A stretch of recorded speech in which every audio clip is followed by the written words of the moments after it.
சிறுவன் கடத்தல் வழக்கில் எம்எல்ஏ பூவே ஜெகன்மூர்த்தி கைது செய்யப்படுவாரா என்பது குறித்தான அண்மை செய்தி நாம் பார்த்துக் கொண்டிருக்கின்றோம். கூடுதல் விவரங்கள் நமது செய்த ராகவேந்தர் வழங்க கேட்கலாம். ராகவேந்தர், நேற்று தினம் பூவே ஜெகன்மூர்த்தியினுடைய ஜாமீன் மனு நிராகரிக்கப்பட்ட நிலையில் அவர் கைது செய்யப்படுவதற்கான வாய்ப்புகள் உள்ளதா? கூடுதல் விவரங்களை பதிவு செய்யலாம். சிறுவன் கடத்தப்பட்டதாக இந்த விவகாரத்தில் பூவே ஜெகன்மூர்த்தியும்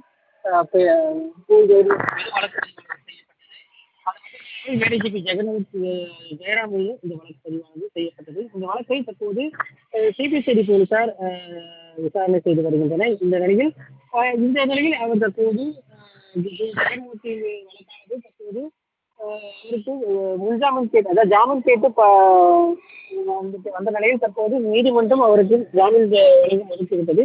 இதனையடுத்து 4 தனிப்படைகள் அமைக்கப்பட்டு அந்த பூவே ஜெகன்மூர்த்தியை தற்போது கைது செய்வதற்குண்டான நடவடிக்கையில் தற்போது போலீசார் ஈடுபட்டிருக்கின்றனர். அதன் தொடர்ச்சியாக தற்போது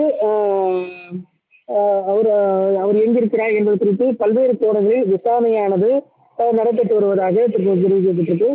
சிபிசிஐடி போலீசார் ஜெகன்மூர்த்தி மீது சட்ட நடவடிக்கை எடுப்பது குறித்து தீவிர ஆலோசனை ஈடுபட்டிருப்பதாகவும் அந்த அடிப்படையில் தான் இந்த நடவடிக்கையாக ஈடுபட்டிருப்பதாக போலீசார் சிபிசிஐடி போலீசார் தரப்பில் தெரிவிக்கப்பட்டது. சட்ட நடவடிக்கை ஈடுபது குறித்து சட்ட நிபுணர்கள் ஆலோசித்து வந்த நிலையில் தற்போது அவரை கைது செய்வதற்குண்டான அனைத்து சூழலும் இருப்பதாக சட்டங்கள் தெரிவித்ததை அடுத்து தற்போது 4 தனிப்படைகள் அமைக்கப்பட்டு பூவே ஜெகன்மூர்த்தி எங்கிருக்கிறார் என்ற கோணத்தில் தற்போது விசாரணை மேற்கொள்வதாக தரப்பில் தெரிவிக்கப்பட்டிருக்கு. விரைவில் அவர் கைது செய்வதற்கான வாய்ப்பு இருப்பதாகவும் அவர்கள் தரப்பில் தெரிவிக்கப்பட்டது. ராகவேந்தர், தகவலுக்கு நன்றி.